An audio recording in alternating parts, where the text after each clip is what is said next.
Mornings is a monthly breakfast lecture series that happens all over the world. And every month, all of these chapters have a shared theme that comes from Creative Mornings HQ. We find a brilliant local speaker to speak on that theme or like kind of around that theme or, you know. Yeah, and it's really just an excuse to introduce you all to spaces in the community you might not have engaged with before, with creative individuals in our community you might not have met before, and also get to spend time talking with each other. And this month is exciting because this month's theme is ritual, and each of those 238 chapters gets to suggest some themes to the mothership. And ritual actually came from Charlottesville. Yeah, thanks, I believe, I think, was this Lindsay Lady's idea? So, friend of Creative Mornings and New City Arts employee, Lindsay Lady, suggested this theme. And also with each theme, there's always a beautiful illustration. And this is from Matt Smithson, who is an artist in our community as well. Oh, wow. So, yeah, part of the reason you don't need to do the slides, but I was like, we have this really cool illustration for our theme from someone in our town. I'm gonna figure out how to get projector working. So he could screen print his T-shirt. That would be very cool.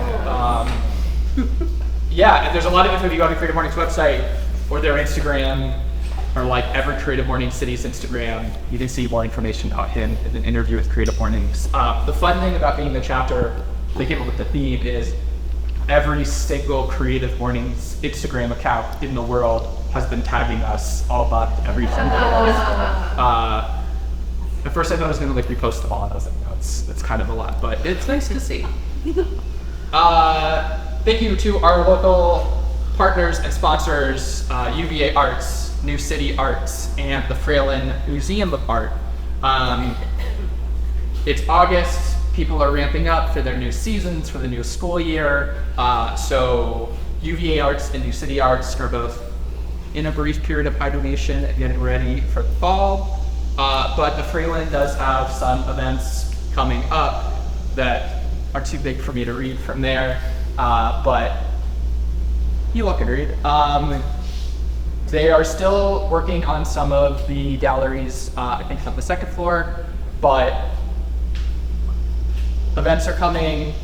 Little Museum of Art is delightful and it's outside, so I think you can walk by that whenever. And there's a QR code that if you all can reach back enough to scan, you can get more information. Also, thank you to our host, Infinite Repeats, the space we are in. Woo! Are you going to speak about the space in your talk? Okay, so I'm not going to give too much of a preamble to Infinite Repeats, except that it's a community print shop, open this year, an amazing addition to our community. I'm glad you all get to be introduced to it. Also, thank you to Ian for videography, for Corbin for photography, and for the Creative Mornings organizers who helped get this all set up. So thanks to Emma and Maureen and Corey and to Ben for helping with that. Thank you. If you'd like to volunteer, please reach out to us at Charlottesville at CreativeMornings.com. Thank you for the folks who have reached out. We are kind of on we haven't met a lot this summer as organizers. We're just kind of getting stuff going. So apologies if I have not reached out directly, but in September, for the folks who reached out, I'm hoping to get volunteers together to kind of also talk about what we want to do the rest of the year. And last note, one of the ways that most people find out about Creative Mornings is by telling their friends. So if you have a good time today, let a friend know. We do this every third Friday. Bring them along next month. We would love to see them. And with that, I'll introduce your speaker, Jenny. I'm ready to buy it up a little bit, if that's okay. So, while Jenny's day job is Senior Special Assistant at the UVA Provost Office, her side hustle is Flaky Biscuits Press, which you're seeing all around. Jenny is a Baltimore Hun, transplanted to Seaville in 2006 after stints in Boston, Wyoming, and New York State. Her previous careers include restaurant manager, innkeeper, USFS trail crew, farmer, chaplaincy office manager, historical landscape architect, also a former National Poetry Slam finalist, dangerously liberal childless cat lady, a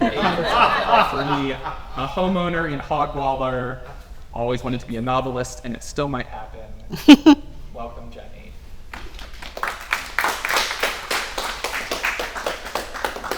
Thank you, and thanks, Emma, for asking me. Emma and I have worked together for many years, and it's very sweet to be here. I will stick around afterwards if anybody didn't get a chance to try printing the block and want to. I carved this last 2 nights ago to bring here, and also to kind of show how fast it was. I'm going to close these up, but I do have prints for sale, but also, more importantly, if you rifle through the prints, you'll see the wide array of different techniques that I've been deploying for the past couple of years. I also have the t-shirts and textiles for sale over there. The big cat print and the garlic print are mine as well. So you can see how visual I've become because I gridded out my remarks. I was thinking about the theme of ritual as versus routine. And of course I had tedium in my title, which seems like a pejorative word, but I think there's a lot of value to embracing the tedious in a mindful way. I'm referring specifically to a kind of flow state that happens in the body. So with repetition, you form neural pathways that allow you to go into an automatic state. And if you couple that with the significance of ritual as an intentional, mindful sequence of actions, and you put those things together, I think printmaking is a really wonderful example of that. And so I'm going to talk about the different stages of printmaking and how each of them represent this opportunity to get into a flow state, to be doing, the very nature of printmaking is additions, is repetition, infinite repeats. So in that repetition, there is this thing that happens in your brain. It's very soothing. I found it to be a really wonderful antidote to too much screen time, to phone scrolling, which in some ways I think is that hunger for that mindless repetition. It's not, there's healthy ways to embrace that. I just want to mention too that it's really lovely to a couple of you I have had really meaningful interactions with, but I haven't seen in many years. And I wanted to just say something quickly about that, which is that something really amazing happened for me during the pandemic, especially during lockdown. I believe that Emma and I had exact opposite experiences. So Emma, as you all know, is extremely extroverted. What happened to me during lockdown is I was almost the entire time, while sad about the world events, myself was in a very blissful state. And I realized for the first time in my life, I turned 50 during lockdown, and I learned that talkative introversion is a thing. And if you don't know this, and you might relate, I always thought I was just a bad listener, rude, self-absorbed. And what I learned is that I'm introverted and I'm very talkative. And a part of that is that I have a very, very high rate of idea flow. So in almost any conversation I'm having with someone, my brain is just firing. And it's exhausting. So the basic definition of introversion is when you go away from a people-y thing, are you hyper energized or are you exhausted? And even though I enjoy being social, it exhausts me. So after giving this talk, which I'm thrilled to be here and do, I will not go out again all weekend. And so this is a really powerful thing to learn. And it turns out to be kind of a wonderful way to be if you're an artist or a writer, because you're spending so much time alone. And what it's done is given me permission to do those things. I think maybe for some of us, there is this sense that to be alone is to be lonely or a loser, and you should have this vibrant social life. And the pandemic really gave me permission to explore my introverted side and to get more serious about an art practice. So that's part of what you see here is 2 years of extremely hyper obsessive work, having embraced that new realization about myself. I do find that carving is my favorite part, and I just find it to be an extremely immersive and satisfying ritual for me. And if any of you want to specifically learn more about carving, which these guys have already asked me to teach them more about, and they want to teach me about screen printing.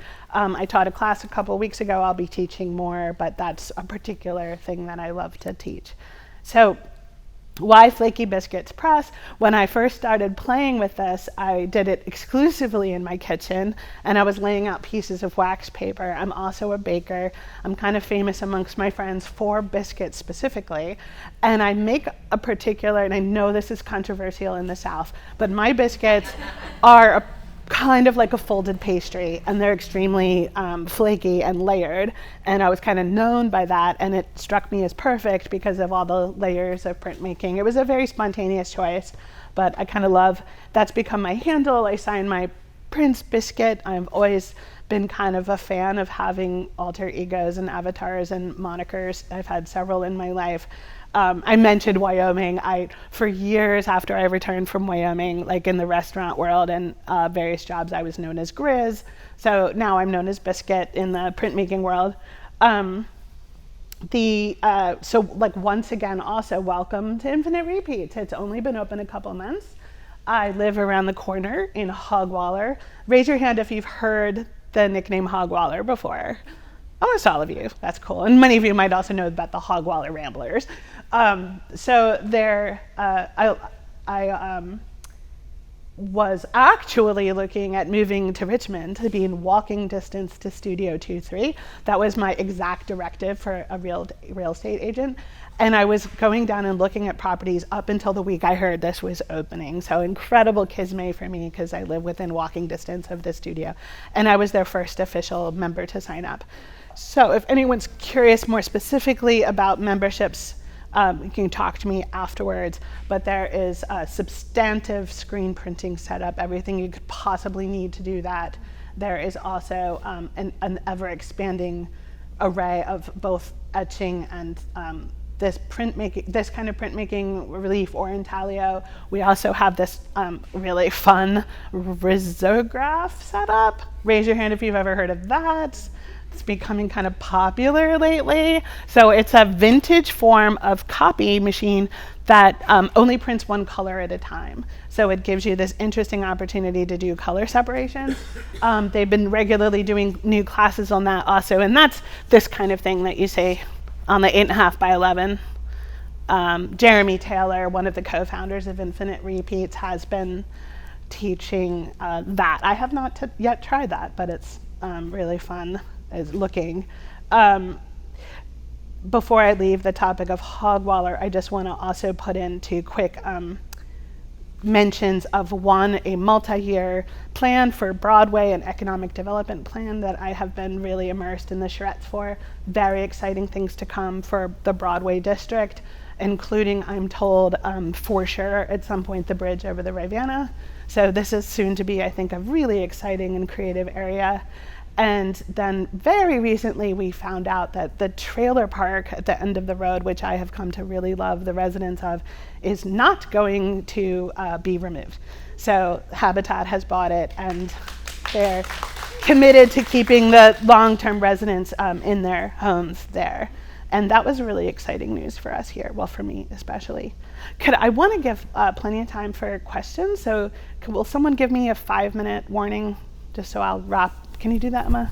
Are we 5 minutes from now or 5 minutes from the end? It's like, well, I plan on talking for like 20 minutes, so I think probably like, I don't know. 15 minutes, I'll let you know. Pick a time when to leave plenty of time for questions. Okay. So we talked about printmaking as, by its very nature, being a series or an edition. I wanted to say something. So you may be familiar about editions. You've probably seen like 1 of 10, 2 of 10, and that refers to a very specific type of edition or a aspiration for them to be exactly alike. And then there's something called a varied edition, which is what I embrace, which is every single one is slightly different. In a world of so much digital printing, it's intuitive to me that I've even had fingerprints show up on prints, and you're just like, you know what, that's okay. It really broadcasts like this is handmade. And so varied editions are kind of my thing. But when the very first print I did, which surprisingly sold out I'd never sold any art before, and I made 8 of these prints, and all my friends were like, can I buy that? I had this fig ripening on my front porch, and I just carved all of these stamps, and I stamped this edition of like 8. And I had this epiphany, which is that for me, it felt very liberating to do multiples of something that I'd painted and drawn all my life, but like making one thing I found kind of intimidating, kind of precious. I was often disappointed in the end result. And so doing an edition, it gives you that much distance. It gives you that much liberation from, end product, and there's surprises and there's things that happen. I also think that it's a really wonderful learning curve. Like iterating is really great for learning, and that if you think about it, you don't even need to be a printmaker. Like you could line up 7 pieces of paper and say you were going to draw a picture of an apple. You could make your first line, make your first line, make your first line, make it go right down the row of 7. And what you'll start to notice is subtle variations of the marks. You might even discover by the time you've done your 7th one, there's a gestural quality or an energy to it that is nicer than your very first one. So it's a really nice learning curve, and that's kind of where I started. And then there was also a little plug for Virginia Book Art Center, which I have some brochures here for. I went to a talk 4 or 5 months ago, and it was well attended, and all the members were there. And as he began to speak, everybody kept like whipping their heads around and going, "Oh, well, that's right up Jenny's alley," because they knew me pretty well by then. And I thought that was fun. And by which I mean, if you think about axes of a vertical axis and a horizontal axis, and one axis is amount of ink, and the other axis is pressure, that most traditional printmaking lives at a tiny little dot in the center. So there's a very perfect amount of ink, there's a very perfect amount of pressure for a good print. What Erin spoke about is there's tremendous creative opportunity, no rules, right, to explore everything else. Little bit of pressure, a lot of pressure. I've done prints that were very sloppy with like a ton of ink. I've done prints that were relief prints where instead of putting the ink on the surface, I put pigment and all kinds of ink in the recesses, and I put it through a press with a lot of pressure, and I got what's called a deboss. So from the very beginning, I was like, I'm 50 years old. I've never felt like really invited to the table of printmaking, which I felt was this very refined thing, and I'm allowed to do whatever I want. So I was also introduced through members of the Book Art Center to a pretty robust culture, particularly in the UK, of what is sometimes actually, and I learned this after the Flaky Biscuits name, is actually widely referred to as kitchen printmaking, or sometimes you will hear craft press printmaking. And by which I mean, so there are a number of fairly affordable presses. If you feel it, it's quite heavy. This is a steel roller. I've been using these for 2 years and never broken one, despite an exceeding amount of pressure. And they're sold at the craft market for scrapbooking and embossing. But there's nothing to stop you. The only thing you're restricted to is width from using this for everything, including intaglio printing and processes that take a great deal of pressure. Then this community also embraces using a ton of recycled materials. So even garbage. I have a print of, I don't know if it's right on the top here. I have a print, for example, of, here it is. So these are palmetto roses that are made by the Gullah Geechee in South Carolina. But this is a lid from a frozen lasagna that I scratched and then printed on. I have another one that's slightly bigger that I printed at home on a Sizzix.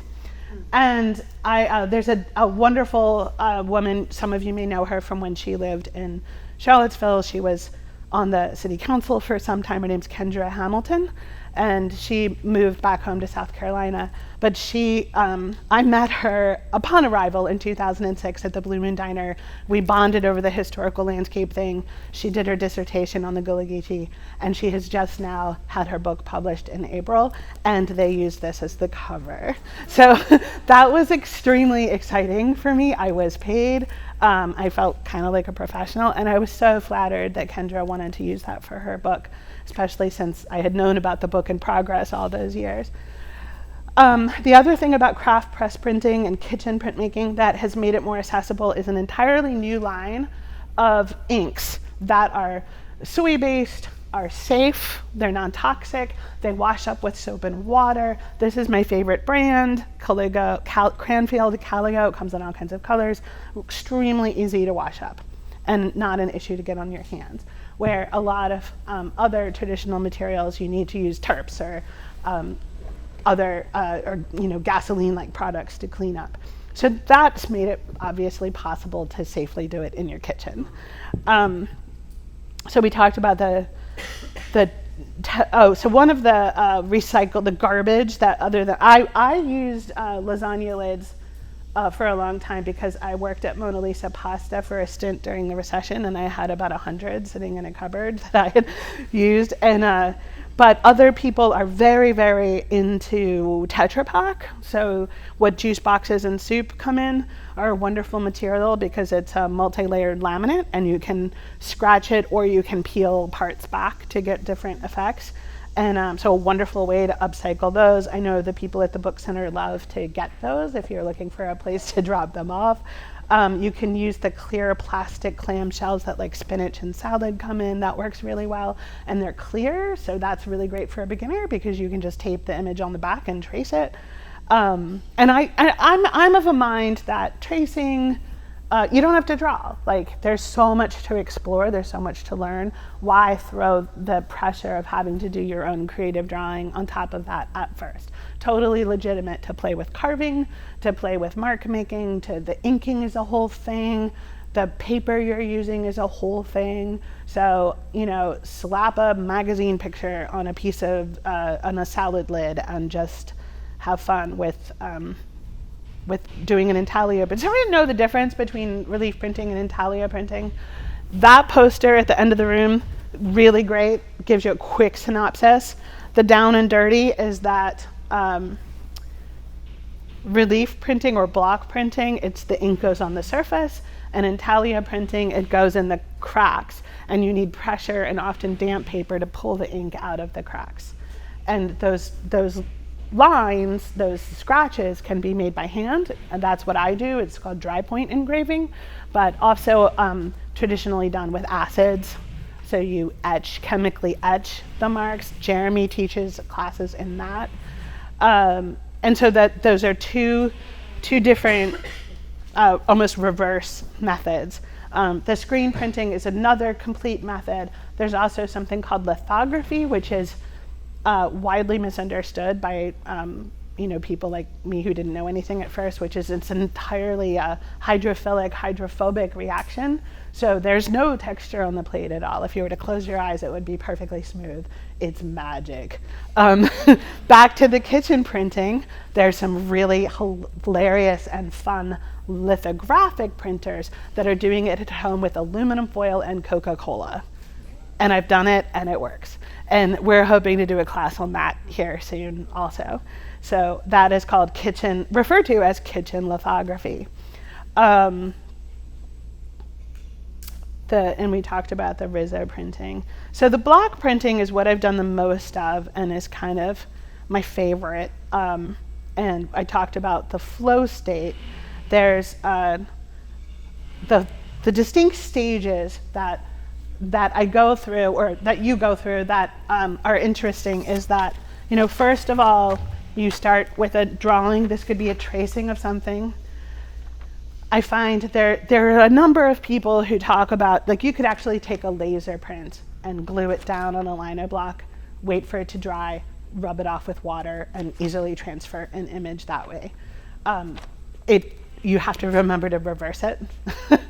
I find that starting with a drawing or a tracing is great because one, in the process of drawing, you'll start to think, you'll start to simplify and think about ways that you want to carve. But when you go, you just flip this on your block and you rub it with a spoon and it automatically reverses it for you. So the image you're looking at is what you're going to get, and you don't have to think about that flip-flop in the reverse.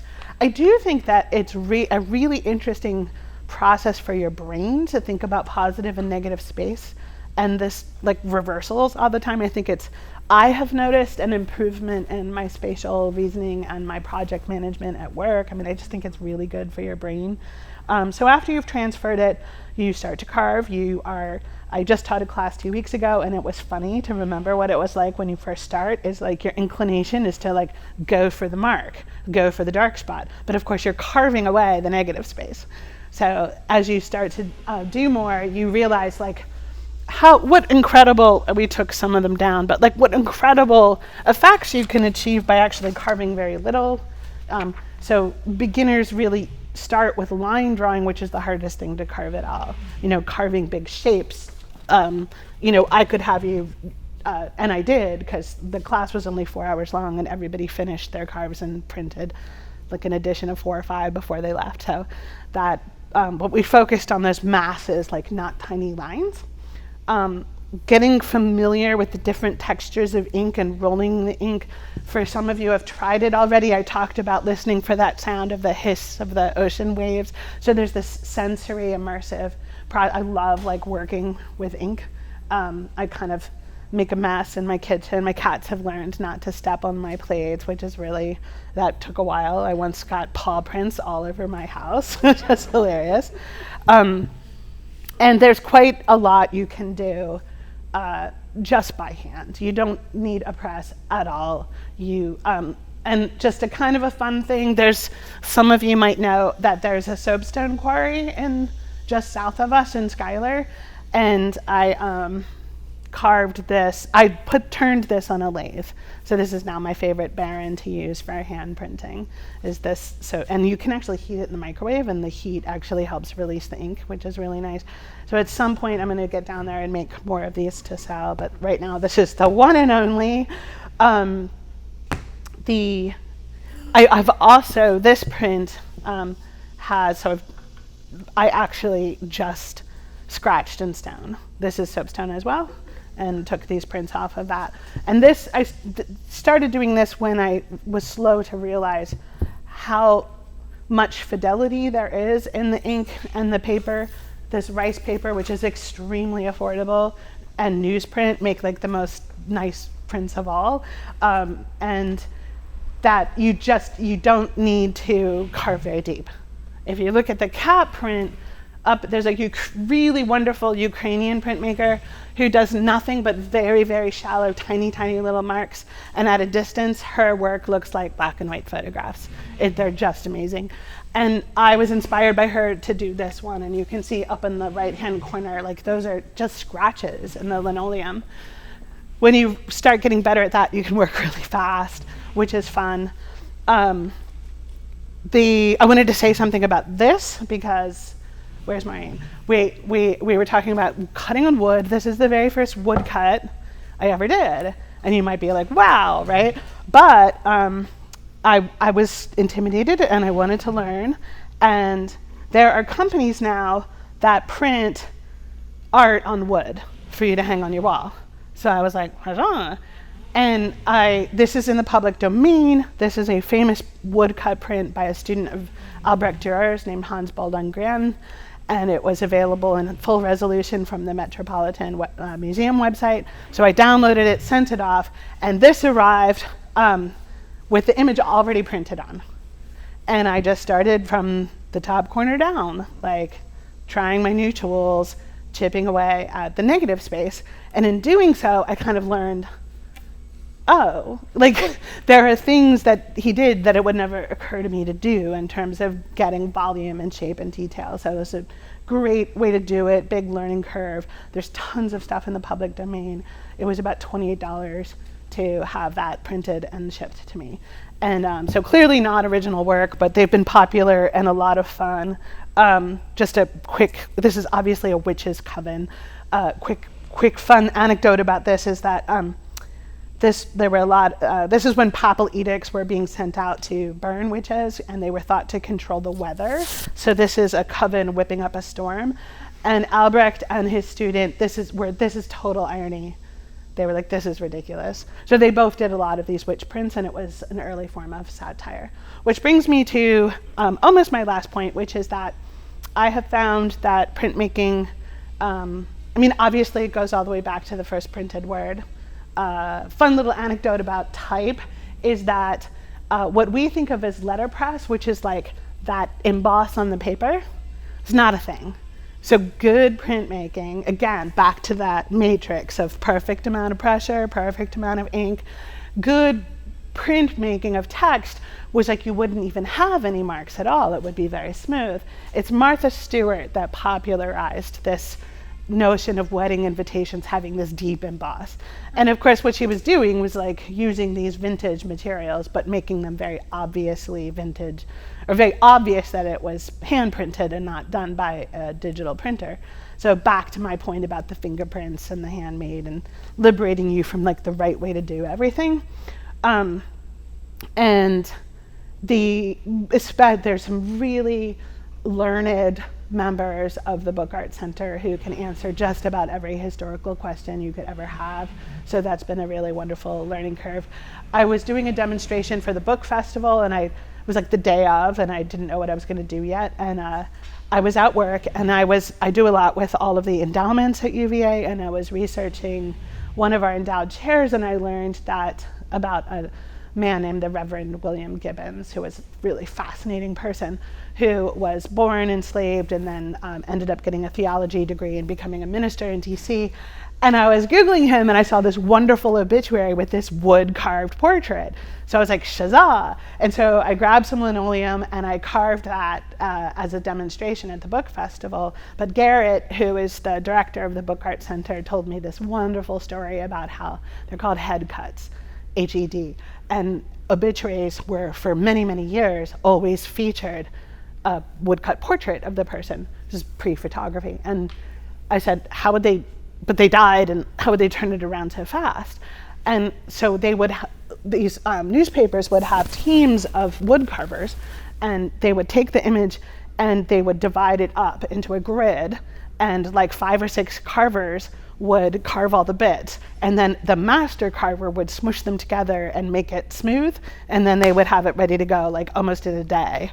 And so that was the case with this head cut of the Reverend Gibbons. And as an aside, we have someone in our office who has just but is the director of the Gibbons Project, which is part of the Memorial to Enslaved Laborers and capturing the stories of enslaved workers in UVA's history.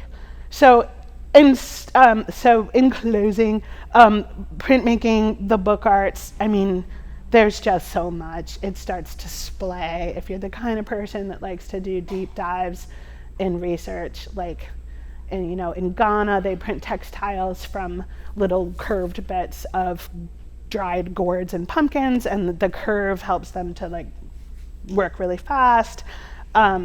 The Japanese have this wonderful tradition of woodcuts that had entire shops that divvied up the labor, which is really interesting because it's such a departure from our like single artist mentality. And they would just crank out these things that were really like proto comic books. There's just so much to learn. And I did a really, we're asked me about infinite repeats afterwards. I wanted to put in a plug for Book Arts, which is in the Jefferson School building on the first floor, and they have new tables now, and it's a really wonderful space. I host a free open studio there on Wednesday nights. It's open to anyone. It's from 5:30 to 7:30. You can come and go as you please, drop in any week. And that particular center does a collaborative members limited edition book every year. And ours is getting bound as we speak. Like literally today, there are 3 women sewing the binding at Book Arts all day today, tomorrow, and Sunday. And if you don't tell them I told you, but if you stuck your head in the door, you could watch them sewing. And it's an edition of 40, and it's just such a beautiful book. I looked at it the other day and tears sprung to my eyes. I'm so amazing to see this thing come together. It's a fictional field guide to the Rivanna River. So there's archaeology, there's a really amazing story about a beaver colony whose like teeth marks were discovered to be a hieroglyph. I did a signature on dinosaur footprints and someone I'm calling a paleochoreologist discovering that they were actually doing choreographed dances. And then I was really inspired by, not everyone knows this, but Josiah Wedgwood of Wedgwood China fame was a huge abolitionist. And he paid with his own money to print limited editions using a copper engraving intaglio transferred method onto bisqueware, which he came up with, of abolitionist propaganda.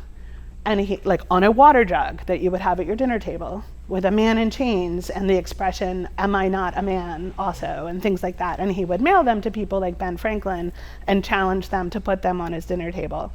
So for one of the signatures in this book, I was inspired to make a fictional set of dinner plates that all picture these scenes from abolitionist propaganda, and with a Wedgwood border.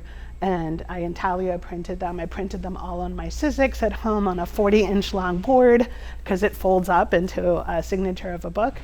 And that was an edition of 40, and that was the most ambitious thing I've done since I started this practice. So that will be coming out soon, and like I said, a limited edition of 40, and we'll have some kind of, I'm gonna be at the Loop de Ville. You all know about Loop de Ville? I'm going to be tabling with the book there, and we're going to have some kind of like public party to release the book. So, is that like the Raucous auction? We no longer do that, okay. But yes, there's going to be some version of that.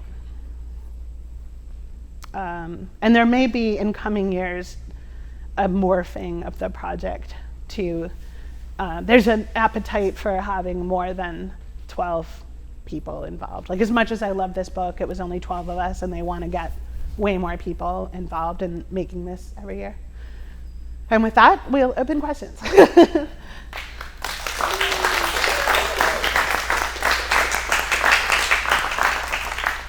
Yes. I have one for you.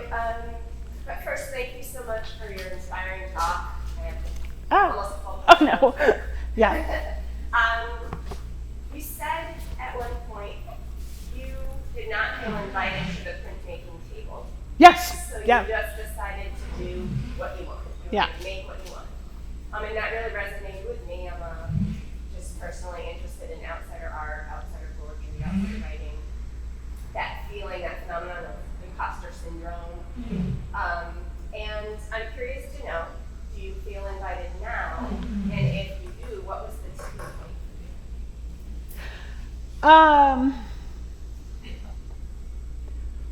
Well, a little bit about the not feeling invited. So, interesting fact, like, I was in a relationship for 5 years in Ithaca, New York with the founder of the Inkshop printmaking studio. And in retrospect, they were engaging in that extremely limited form of printmaking. So part of it was like, I'm using that expression pretty creatively. Like, I didn't feel interested in it, and there wasn't any like, well, maybe you could experiment to it at all. It was very much about doing it the right way. And so I think when I started when I first joined the Book Art Center, I think people thought I was a little bit crazy, and then Emma started promoting some of my work on the weekly creative arts list, and because I'm the block night on Wednesday nights used to be a thing years ago, and I learned about it and I revivified it. So I'm the host, and as I started making things there, it started catching the eye of the Virginia Humanities staff, and the book arts folks started to take me a little bit more seriously. I think like any group, if you stick around long enough, you have to prove yourself that you're serious, and I think that was partly it.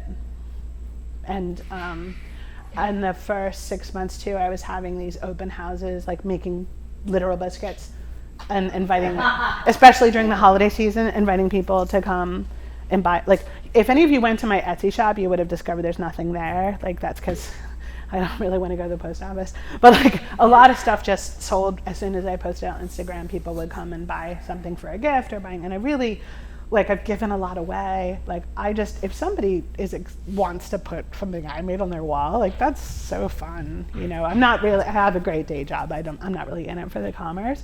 But so that, the fact that there was interest, like, helped me to take it. And I would say, even if it wasn't taken seriously by others, I would still do it. And I think that's the mark of a new passion also. You mentioned that fig engraving that you said sold out, or a lot of people purchased. Yeah. And I was curious, to what degree does positive or even negative affirmation of your work influence what you're doing, if any? Great question. So quickly, great example. That was the very first thing I made. Mm-hmm. So did the excitement around it like light my fire? Sure, to some degree. I don't think she would mind me saying this, but I have been in psychotherapy for 12 years, and my psychotherapist wanted it for her office wall, you know, like totally affirming.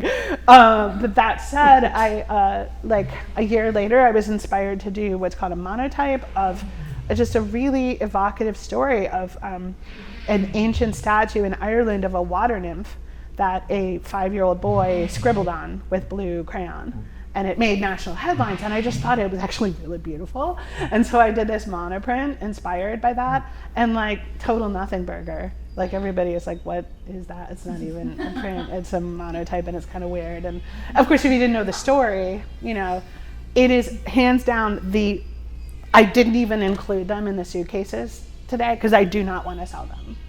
Like if I'm ever in a serious show, that will be one of the pieces. So like no affirmation at all. I don't care. Like to my eye, that is the most wonderful thing I've made in 2 years. But, you know, is it going to go on a t-shirt? No. You know, so there's different purposes to different things too. Can you talk to like if you have any kind of like regular like practice in your kitchen or whatever, like what that looks like and kind of like what your self-talk is during that, like the no rules thing or like, yeah. A lot of what I've done, I mentioned wanting to be a novelist. I just can't get away from the inner critic. It's sad. It's really sad. You know, like I start to write and it's like, who do you think you are? And what even genre is this? And this is a bunch of navel gazing. And I just don't have any of that with this, which is why I've stuck with it.